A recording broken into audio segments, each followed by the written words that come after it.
என் வீட்டுக்கு 4 திருட்டு பசங்க வந்திருக்கானுங்க. நீ நம்ம ஆள்லாம் கூட்டுக்கிட்டு பொருளை எடுத்துகிற உடனே வா, புரியுதா? ஹலோ ஹலோ பாப்பா, அப்பா இல்லையாம்மா? டாடி குளிச்சுட்டு போங்க அங்கிள். சரிம்மா, அப்பா குளிச்சுட்டு வந்தோடனே பக்தர் அங்கிள் எனக்கு ஐஸ்கிரீம் ஆட்டுவீங்களா அங்கிள்? கண்டிப்பா வாங்கிட்டு வரமா ஐஸ்கிரீம்.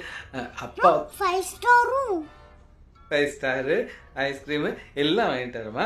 அப்பா வந்து அப்படியே டைரி மில்க். டெய்ரி மில்க்கு வாங்கிட்டு வரமா. அப்புறம் அப்பா 3 டைரி மில்க். 3 டெய்ரி மில்க்கு எல்லாம் வாங்கிட்டு வரேன். அப்புறம் அப்புறம் லட்டு, இட்லி, பால்கோவா, ஜிலேபி, வடை, இடியாப்பம், பாங்குரி, தயிர் சாதம், கேசா, சிக்கன் வாங்கிட்டு வரமா.